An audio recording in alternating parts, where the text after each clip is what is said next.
Good evening. My name is Ajit Sachdeva, and I'm the Senior Vice President for Education at the American College of Surgeons, and I also head the Division of Education. I'm so delighted to welcome you to this evening's session, which is sponsored by the Academy of Master Surgeon Educators, and I have the distinct honor of serving as co-chair of the Academy along with Dr. L.D. Brett. We have a treat for you this evening.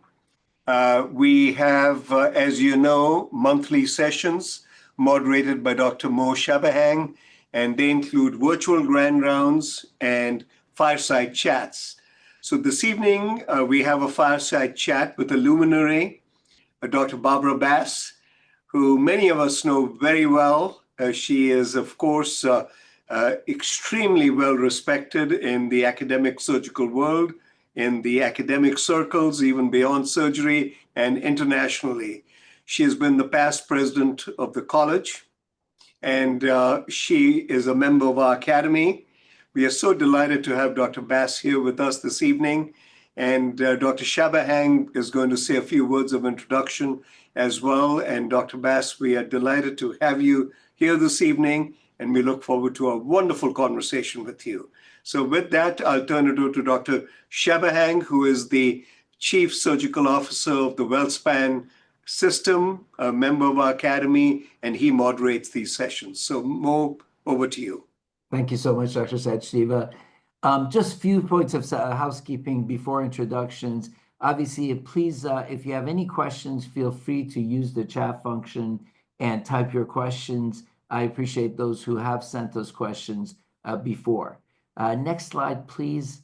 As always, want to remind you that now we have a fairly good collection of more than, I believe, 35, 40 of these fireside chats and the virtual grand rounds on the Academy website. Please feel free to look at them and enjoy them. As we're moving into the next academic year, our next virtual grand rounds is on July 17th. More to come on that. So thank you so much. Well, without further ado, Dr. Bass, thank you so much for joining us. Dr. Barbara Bass is a professor of surgery, the Walter A. Bleedorn Chair of Administrative Medicine, Vice President for Health Affairs at the George Washington University, and also Dean, School of Medicine and Health Sciences. So it's an absolute honor, and thank you so much for joining us tonight and agreeing to this interview. My pleasure to be here, Mo. Thank you. Excellent. We had the pleasure of talking a little bit about Maryland and the beautiful room that you're sitting in right now. I want to start, as always, kind of maybe chronologically, as your early stages of your career.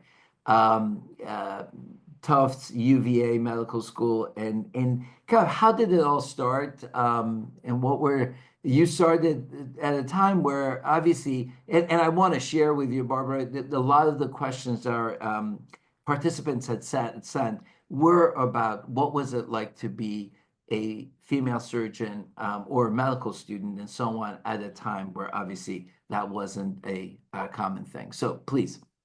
Yeah. Well, thank you, Mo. And I'd be happy to talk about some of that origin story.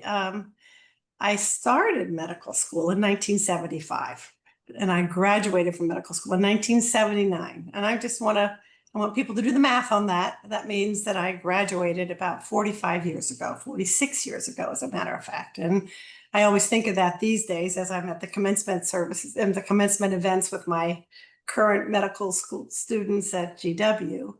But that was a long time ago.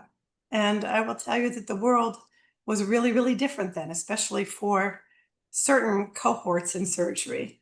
And I always sort of look at the cohort that I identify most closely with, of course, are women. And back then we were about maybe 10% of the class for that point. It was right at the beginning of that period when women started being accepted into medical schools.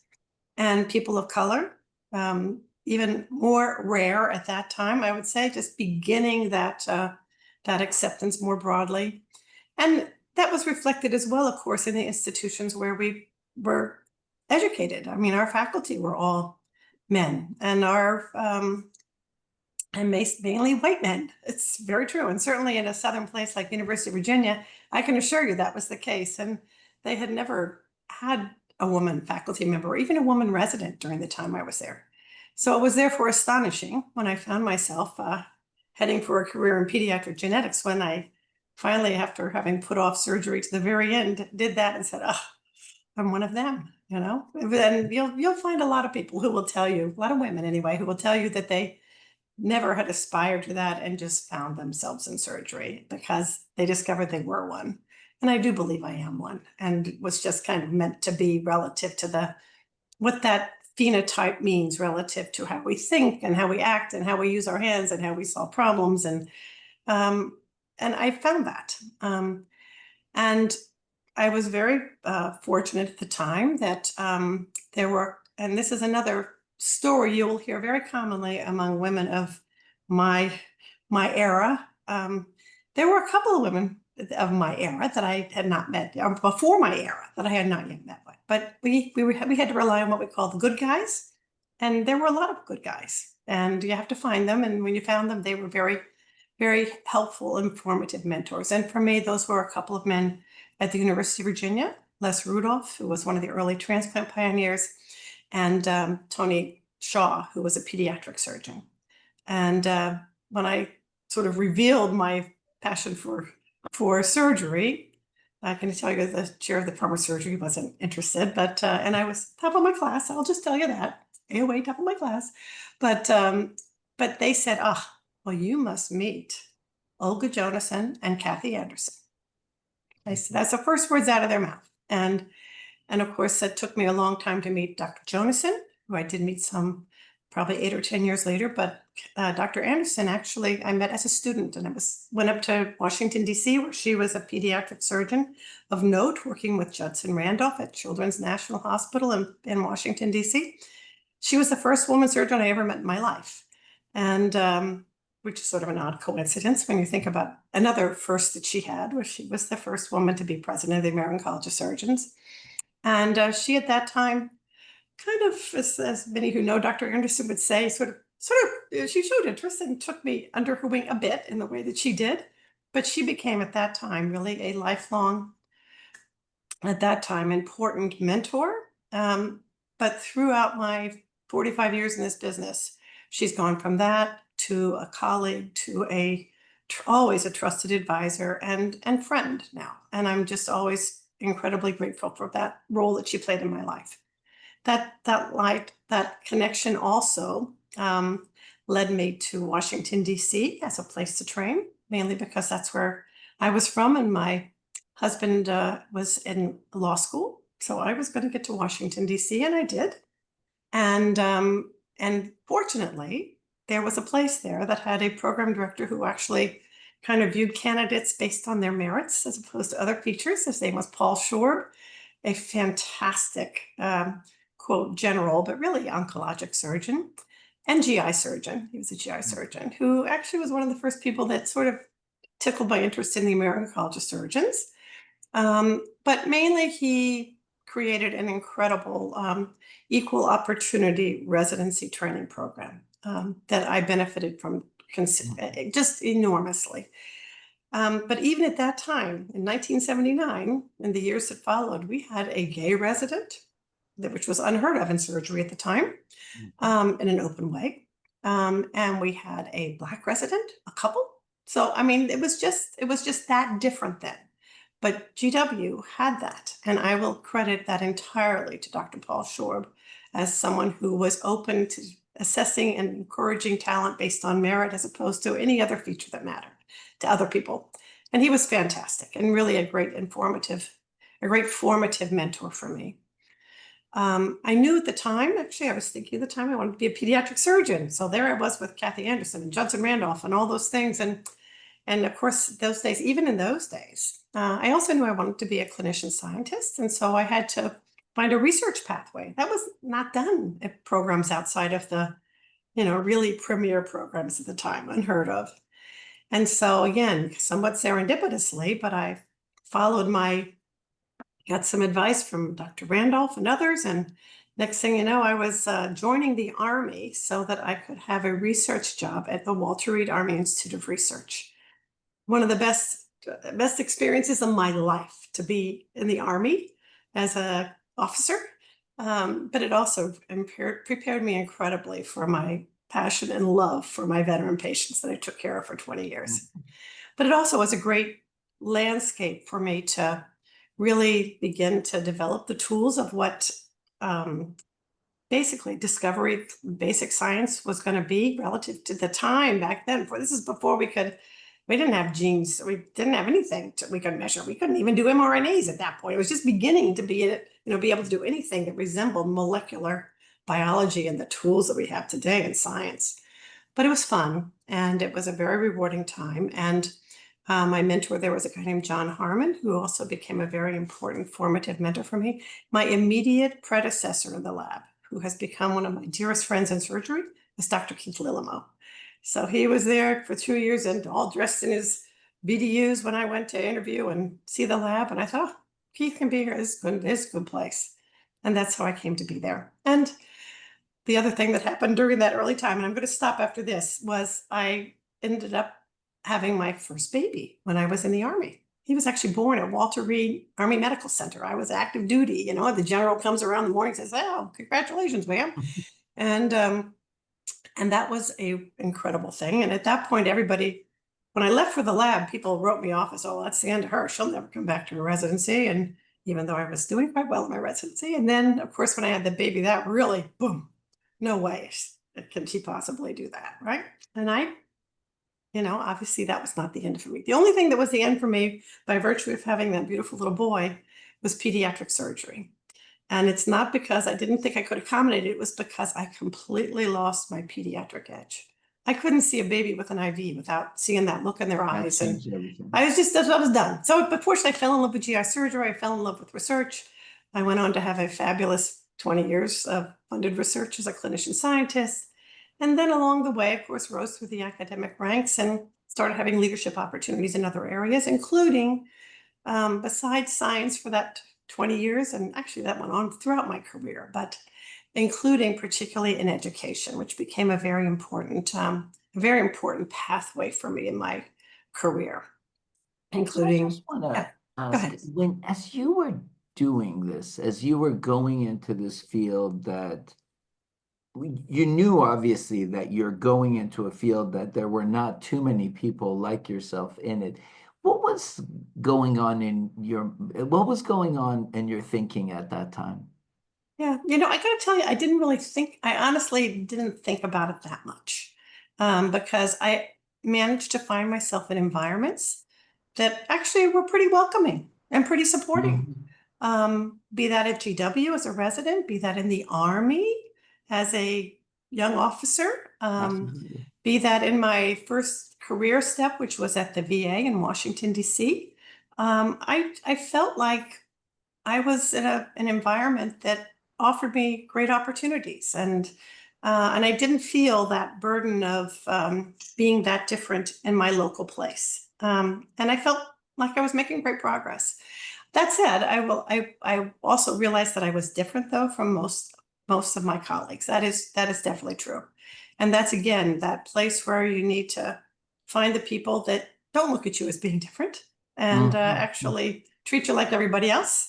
And it's not the whole pie, but it's a good chunk of the pie. And those are the people you thrive with. And during that period of time, especially in my first 10 years or so, when I really was getting started in GI surgery, and especially in my research world and presenting all the time, like the surgical forum and the SUS and the AAS and all those things, I was regularly kind of, there's a certain visibility that comes because you look different too. And I will say that and any of my peers at this level would say that was a blessing and a curse at times, but sometimes it was a blessing. And you were a bit more memorable, at least to some people. Some people could never remember your name for 10,000 times, but others did.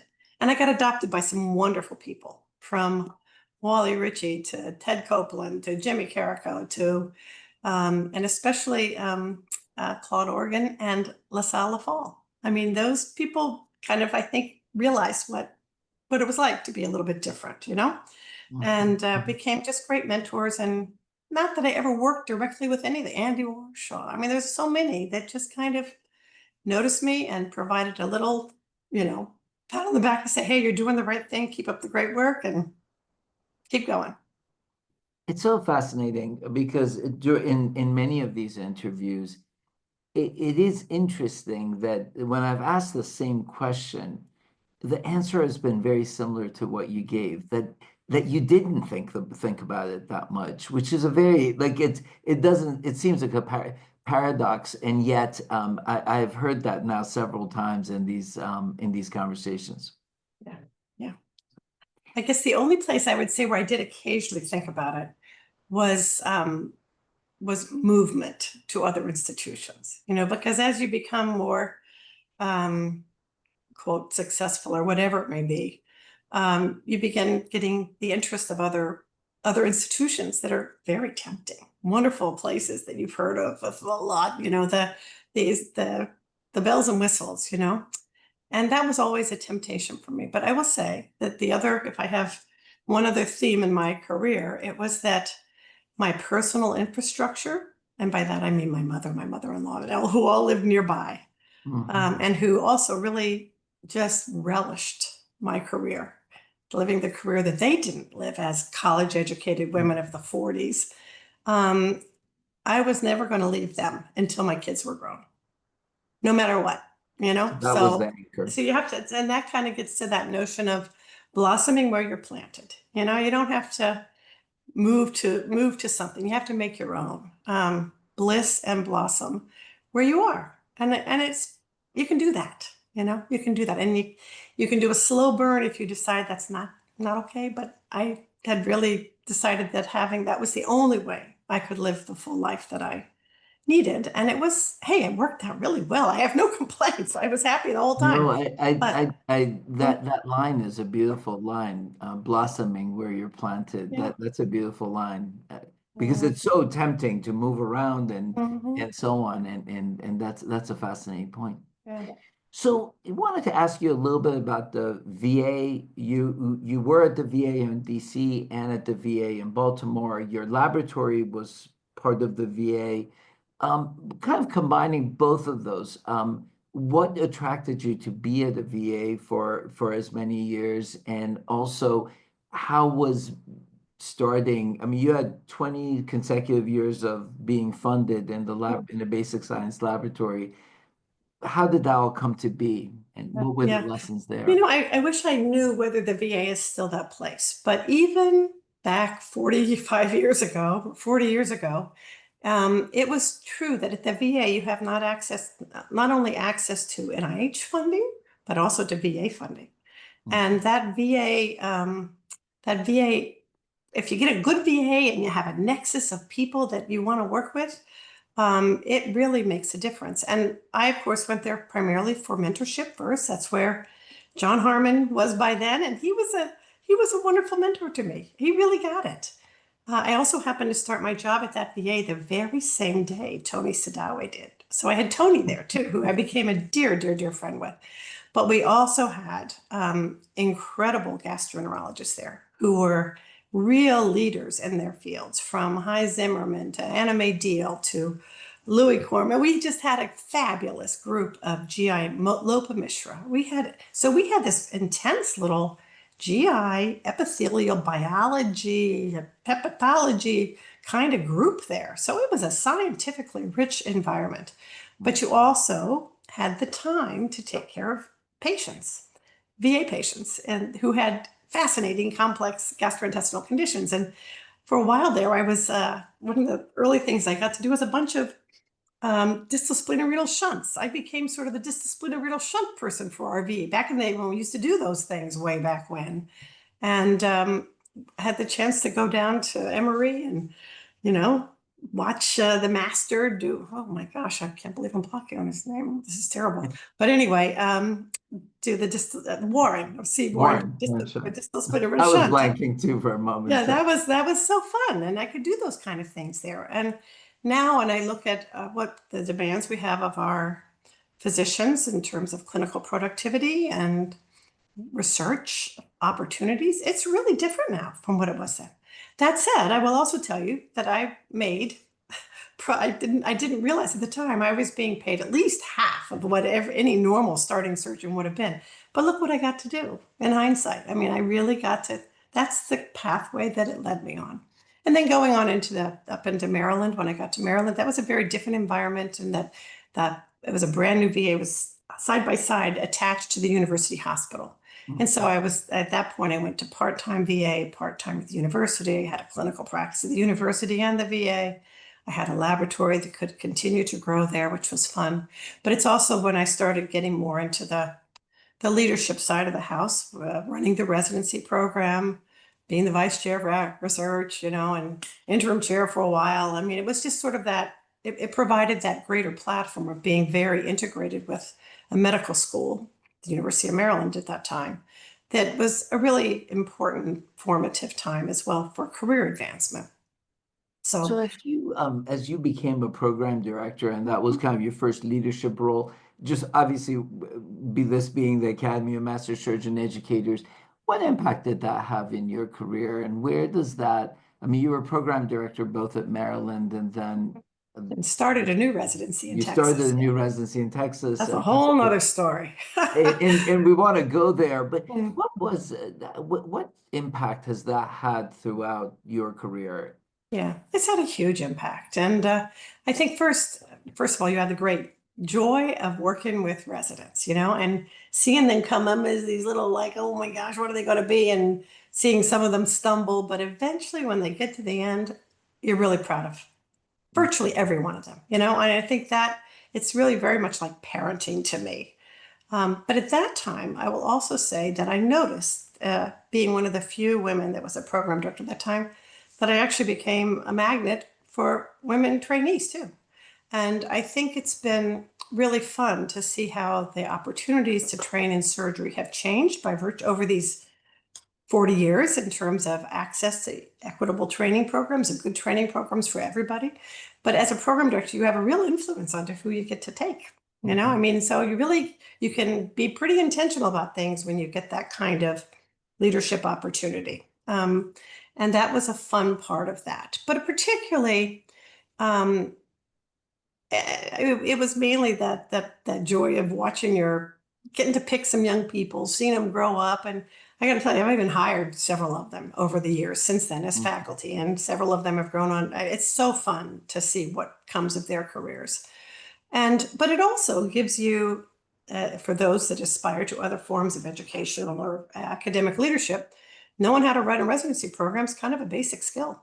You got to know the ACGME. You got to know the rules. You got to know that accreditation matters, and you got to know how to keep a program in track, because the last thing you want is for your program to get shut down or like lose accreditation or whatever it is, So it's a real administratively important job too.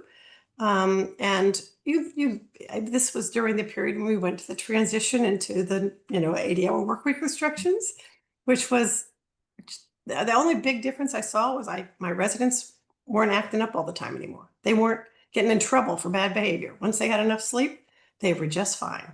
Before that, the most common complaint I got was these poor people that were acting up because they could barely keep their eyes open. So it was a very, very good thing. But I think it also, at that time, just having that core book of knowledge and then learning about ACGME accreditation, and then at the institutional level, that's a kind of core competency for somebody who wants to be eventually a chair of a department. I wasn't thinking that at the time, but it's a useful skill. It's a very important skill. And in surgery, it's kind of interesting. And I know Dr. Sachdeva would like me to say this, but we surgeons generally hang more in the GME world than we do in the undergraduate medical education world. It's just generally the case. And if you look at most medical schools, you will find that the undergraduate medical education cohort that cares for them are other types of physicians and surgeons. And I don't know whether that's financially driven or what, but it's a distinct niche that surgeons generally have, as opposed to undergraduate medical education pathways, say to a a senior associate dean for medical education or something. We find very few surgeons in those roles. And I think it reflects basically our niche as surgeons who get so much out of operating with residents. I operated up until 2019, right before I took this dean job. But now I was 67 or something when I stopped that, and 6 years ago, and 5 years ago. And I will say at the time I sobbed on that day that I did my last operation. I thought, oh my God, am I really going to be a surgeon anymore? I don't know. I was really upset. So I got my best chief resident to come and do a couple little cases with me, and we did them, and we took pictures, and I have to tell you, after it was over, though, I've never missed operating again. The technical act of operating, I've never missed. What I have missed is my time in the operating room with my residents. I really miss that still. And I miss my patients. I miss that human connection. That's the immense privilege that we surgeons have in taking care of people. I mean, there's nothing that I think could ever replace that remarkable trust and bond that we have that lets us take care of them the way we do. So I missed those two pieces, but it had been Not the technical part. yeah, but not the technical part. And it had been, I did my 40 years. If I count my residency, I did my 41 years in practice. So I think I qualified as a You did. time to get out of the business. Yeah.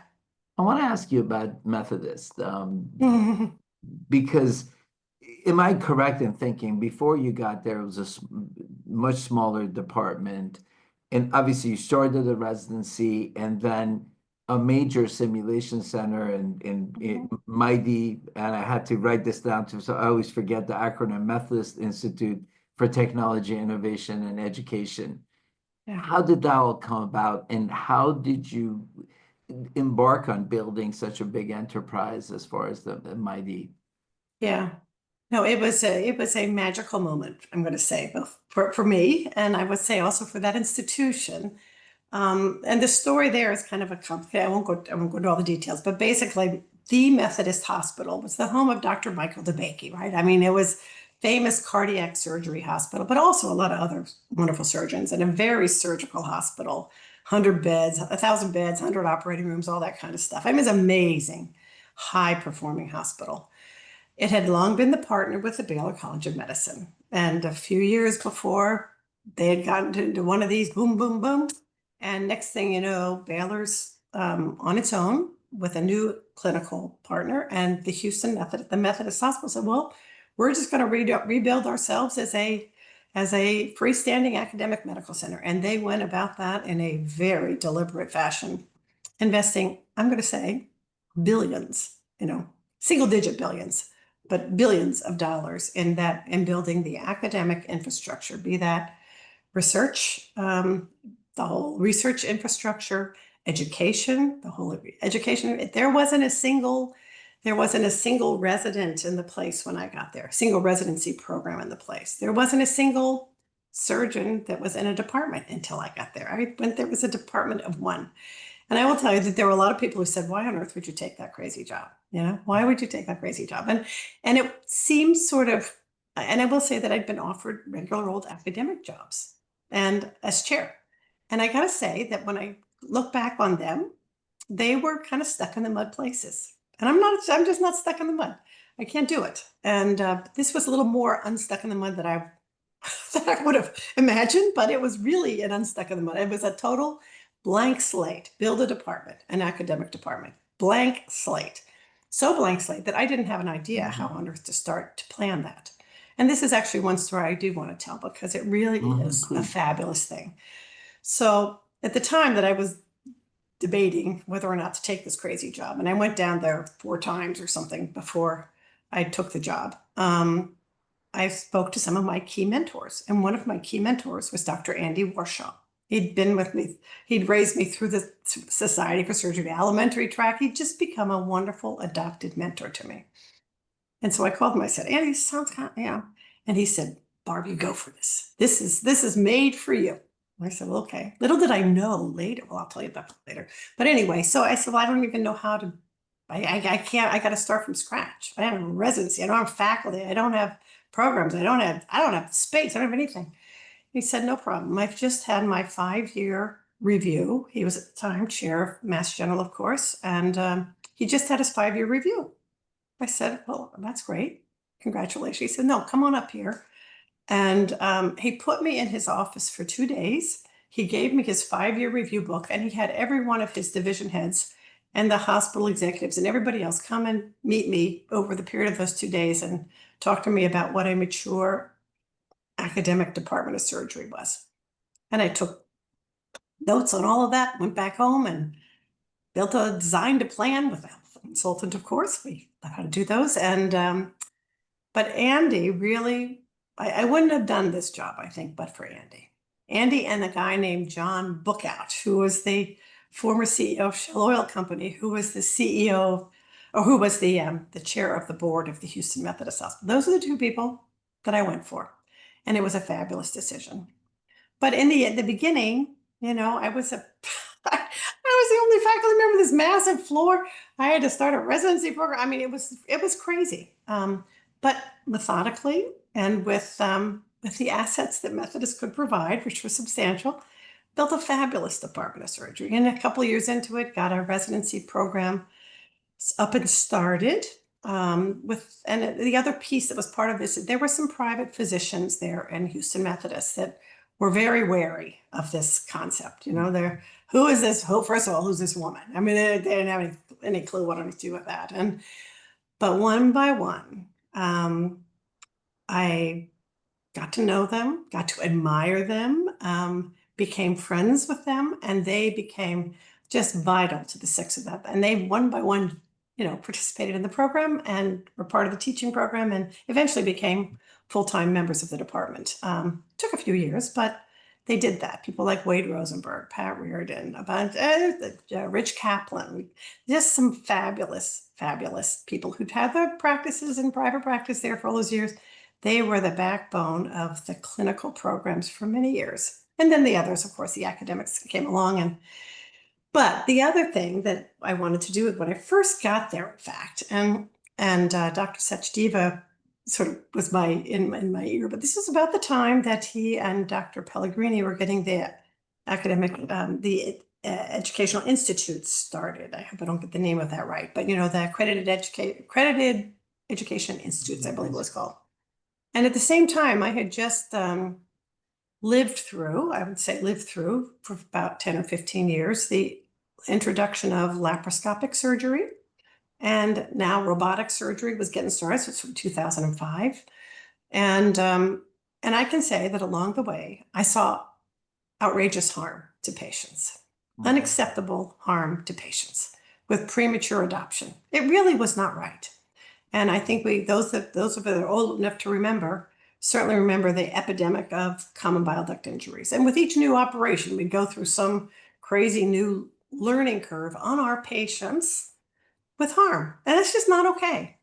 And so there was a task group that the American Surgical Association formed. It was back when I was treasurer of that organization. And the executive committee got together and we wrote this paper about privileging. And part of the privileging thing was we need to develop some infrastructure in this country to support retooling of surgeons in practice so they can safely adopt new technologies without learning on our patients.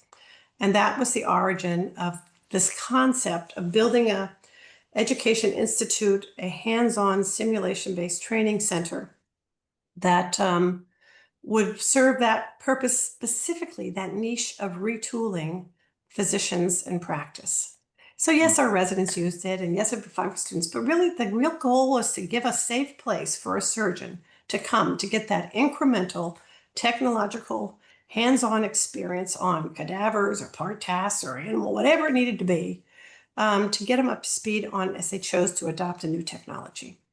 And so I had to get the board's approval at Methodist to do that. And it was just after I'd been there a few months and I went to the board and they were still looking like, I was like, who was this woman here? And so I pitched this concept and it said it's going to be the greatest simulation center for retooling surgeons in practice. And we're going to call it MIGHTY, the Methodist Institute for Technology, Innovation, and Education. And I will tell you that within 2 or 3 months, it became part of the language of the board, and everybody was waiting for this mighty place to come. Now, of course, to really do it, I had like the principles and the concept and the this, but let me tell you, I couldn't train everybody how to do that and how to run a facility like that, which was where I had to get back one of my favorite, best ever residents, research fellows, junior faculty member, blah, blah, all those stuff, who I always say left me for 5 years, but I got him back. And that's Brian Duncan, who, with about a year and a half of persuasive intrigue, finally agreed to come back and help design, set up, and run Mighty. But my job was to make everybody believe in it, get the funding, get the principles, all that kind of stuff. But we were a great team doing that. And then we added a computational scientist. So we did a lot of research relative to skills training and fundamentally the research was about minimal access, image guided, precision, computer enabled surgery was what we trained. And it grew to be this incredible, massive facility it is to this day the most visited site on the Houston Methodist campus. And to date, I believe it has trained about 80,000 physicians in practice in hands-on skills training. It's incredible. And it's not basic stuff. It is sophisticated retooling. And the reason it works, of course, is these are fully trained surgeons. They don't need to be told to see anatomy or how to hold the hand. They just need that tactile familiarity and the little tricks that will make something safe and that incremental experience, as opposed to just trying it in the OR, which I know we're not supposed to do, but I gotta tell you, it's happened, and we know it's all happened, and we can't let that happen. Of course.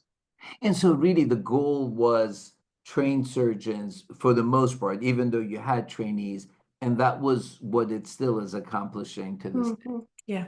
But of course, it was really heavily utilized for our residency training programs as well. And we did a lot of research on how residents best acquire skills. How do you best mentor them? How do you best do interoperative teaching? We did a lot of fun research in that as well. And we eventually had as well, during my time there, we got set up one of our oh boy, what do we call it? The master's program. We had a master's in education program that was part of one of the Education Institute fellowships.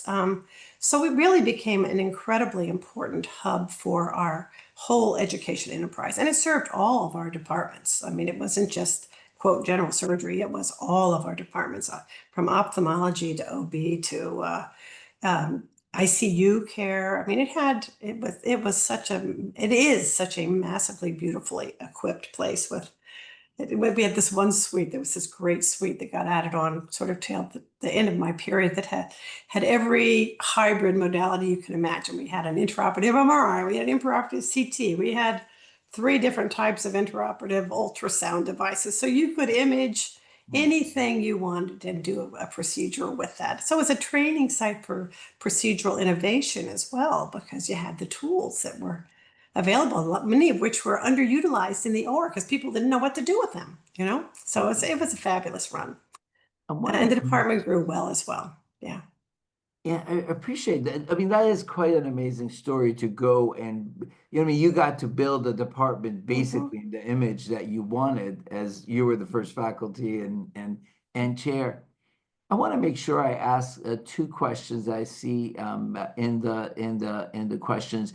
Do you think that the aging surgeon, when unable to carry a scalpel, can they be useful with wisdom for education? And this is an important part of this question, do you lose your identity if you lay the scalpel down? Yeah. Well, I think it depends on, obviously, holding a scalpel is one thing and cognitive functions another at times. I think there's always great room for wisdom in terms of clinical, experiential observations that you can share with others. But you got to make sure that it stays up to date too, and sometimes the greater wisdom becomes that of humanism, maybe more than even technical or surgical decision making. It's obviously something you'd have to assess on an individual basis. In terms of putting down the scalpel, I think one of the key things to do is to know when the time is right to do so. And take a preemptive look at that. For me, I could tell you, I knew I was taking a new job and I wasn't going to start again, but I also knew that at the end of a long day, my back hurt. And I knew I was eager for that case to end after, 8 hours in the operating or the Do you cases. ever, does the identity change? Does the Well, identity I the think, other yeah, surgeon? yeah. No, I got to say, when I get back with a group of surgeons, I'm a surgeon again. I know that. Now, I will say in my current job, I spend a lot of time with members of the other tribes, right? And they're really fascinating. I mean, we have such a clear identity in surgery.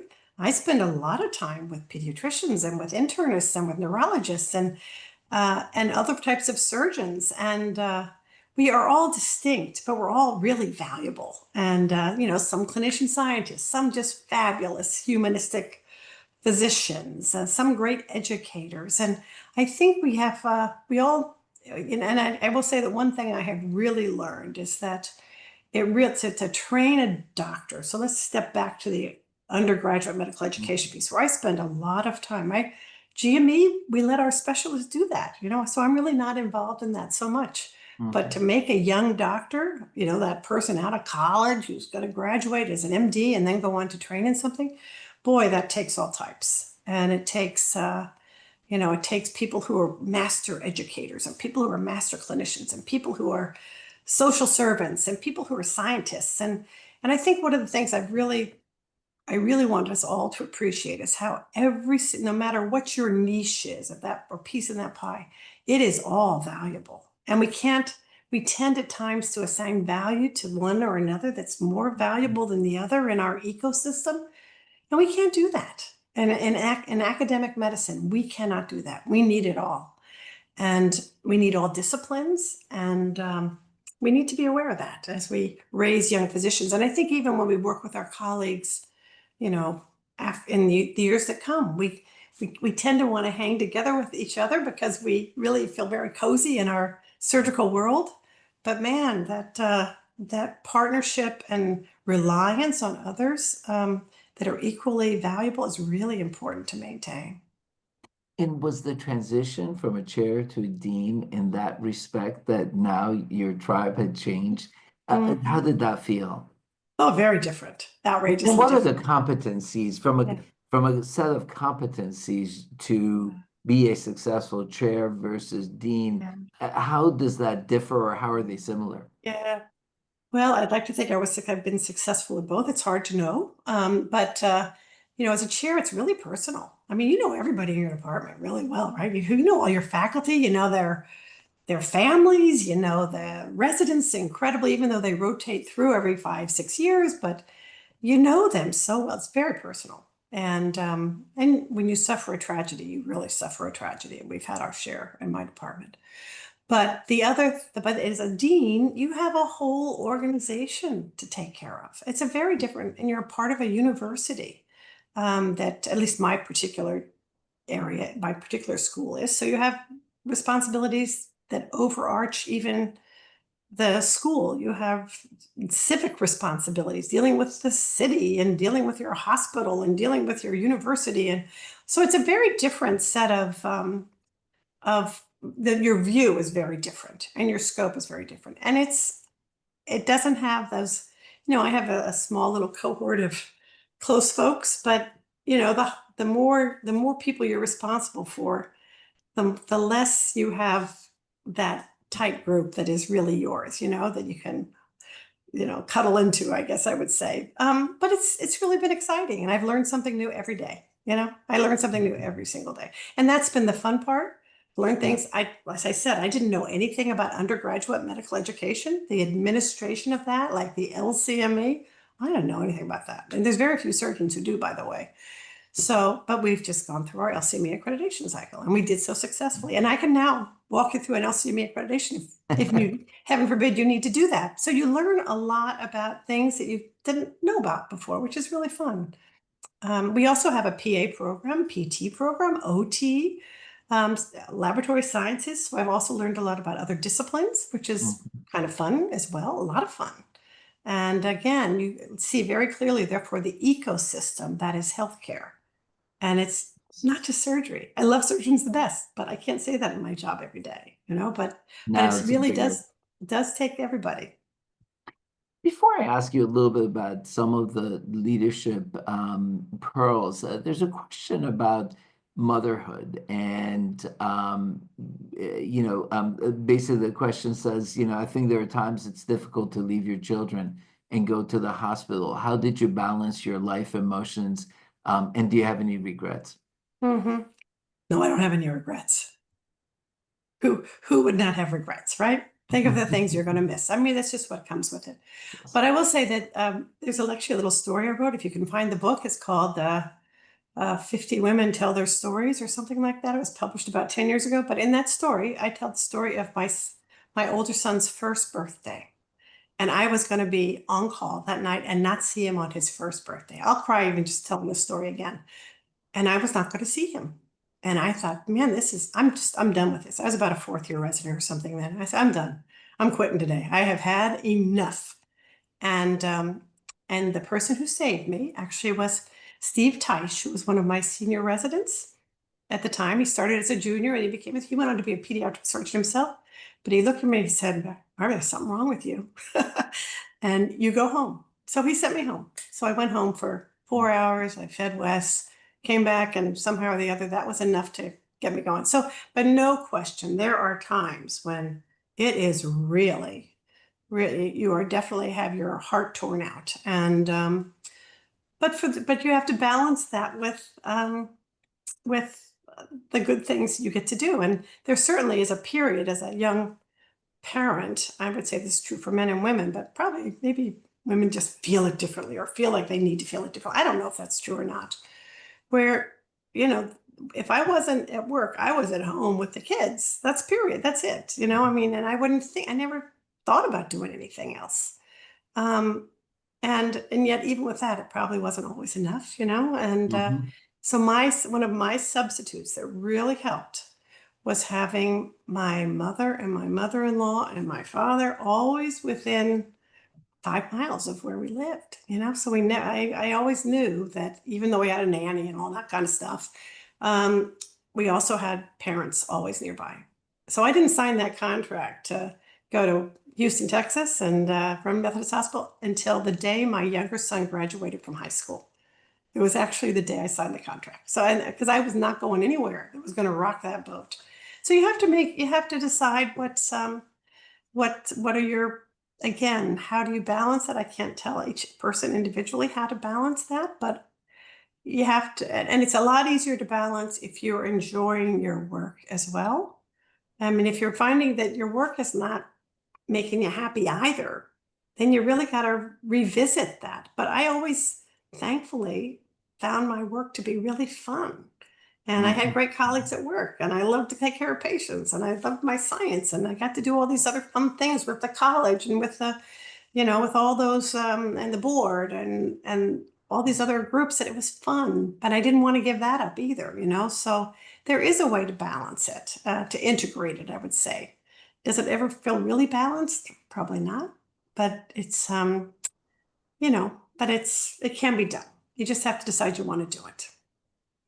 So, when we were preparing for this, we were talking with Dr. Sachdeva, and it's interesting. And I don't know if you remember, I was a young resident when I first met you as a young attending surgeon at the VA hospital.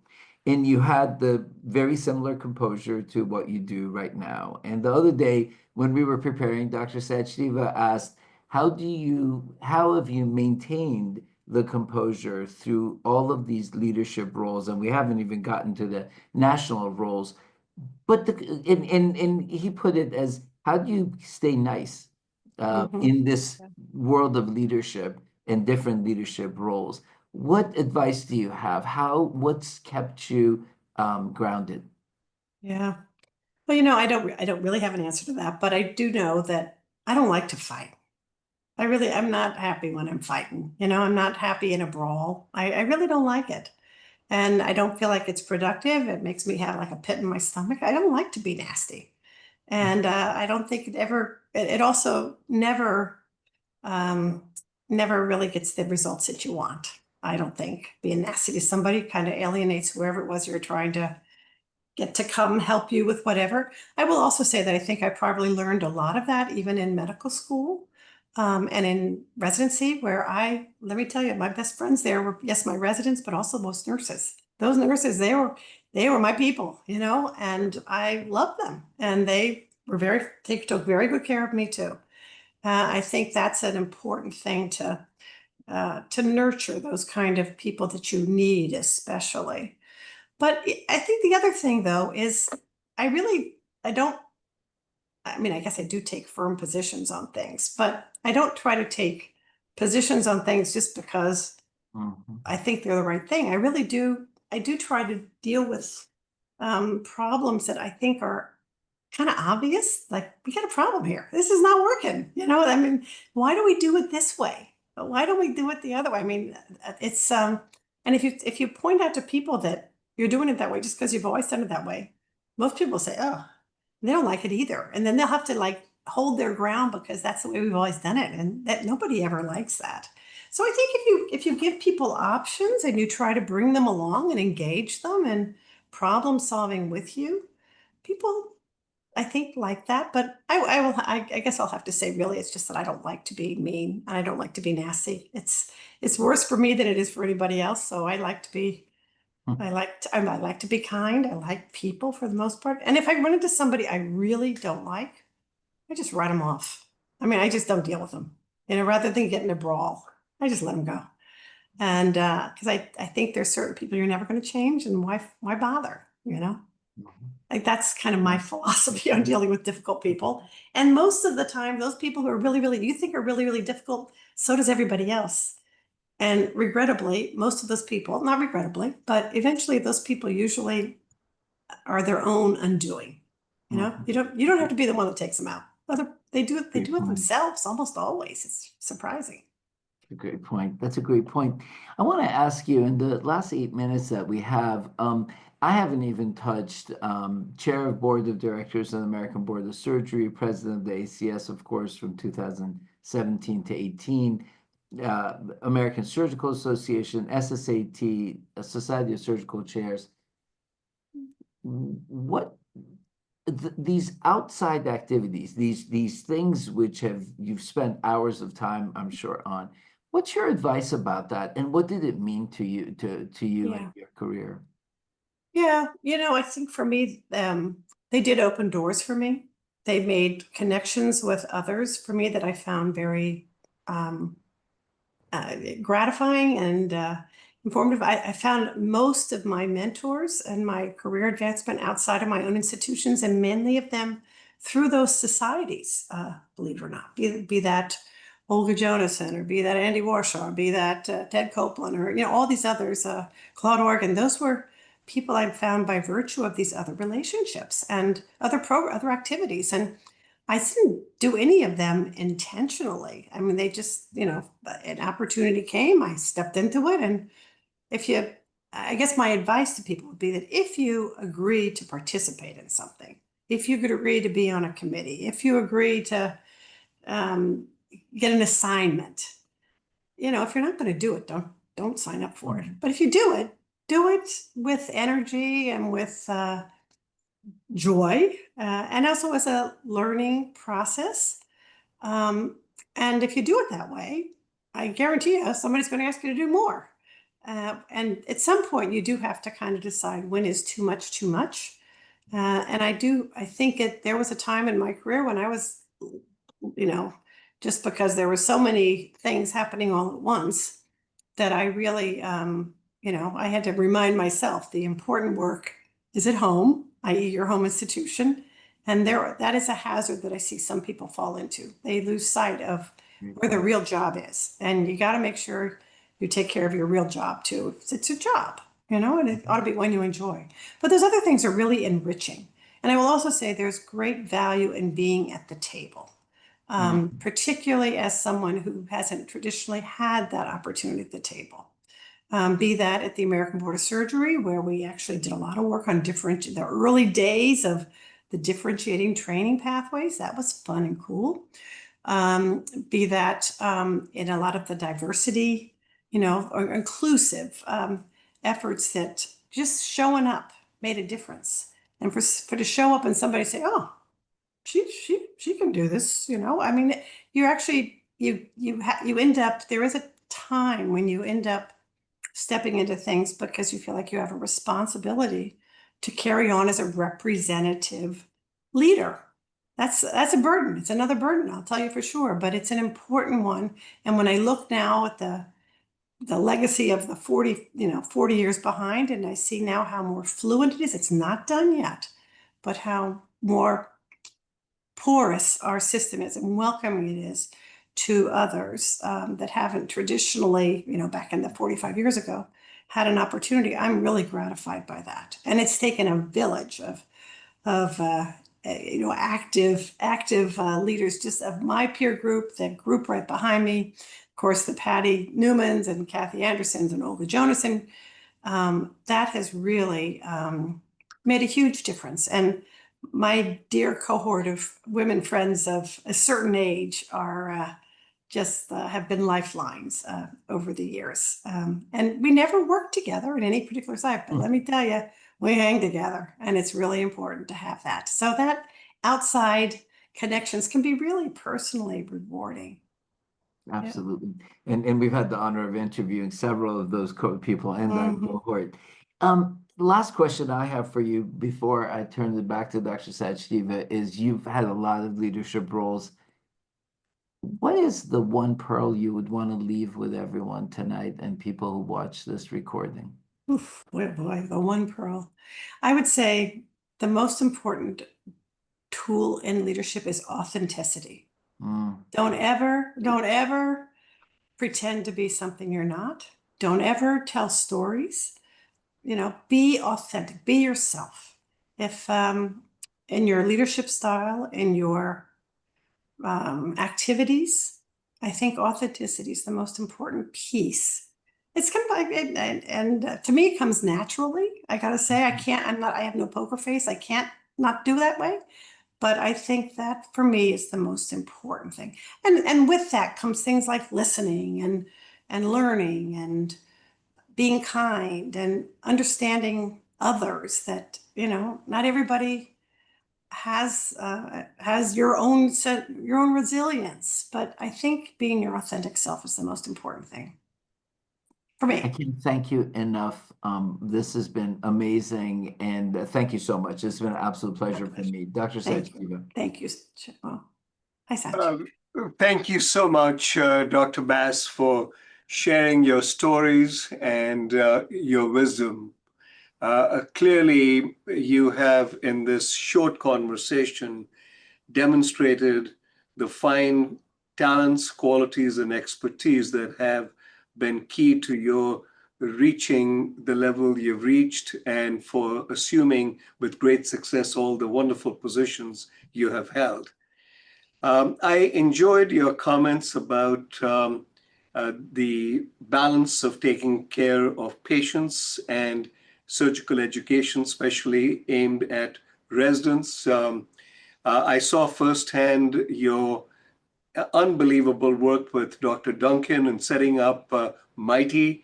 That indeed has been one of our real shining stars in the constellation of AEIs that we have nationally and internationally.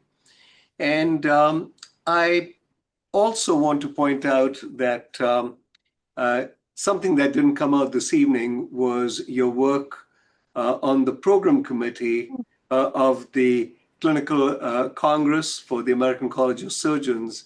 You were the chair when I had just joined the college, and that was the first big transformational change we made in the Congress. And once again, you balanced your expertise with the grounded approach and being nice, as Dr. Shabahang put across earlier. And I really enjoyed our work together then and beyond over all the years. I will always remember the message that you've left with us this evening, which Dr. Shabahang also quoted, blossom where you are planted. I hadn't heard that before, but it makes perfect sense. And I will certainly carry that with me forever. Thank you for taking the time to be with us this evening. We've learned a lot. We've enjoyed our conversation with you. Thank you, Dr. Shebahang, for running this session so marvelously. And thanks to Kate Kemick and Caroline Forker, our key core staff of the Academy. And of course, from the staff, we also have Dr. Patrice Blair, our Associate Vice President, who's been a big supporter of the Academy and its activities. So thank you all for being here as attendees. We've had a robust attendance, great questions, and have a wonderful night. And thank you all for being here. And I'm sure this recording will be watched by many, many others in the weeks and months ahead. So thank you again. Thank you, Thank you, Sach. Barbara. Thank you all. Appreciate it.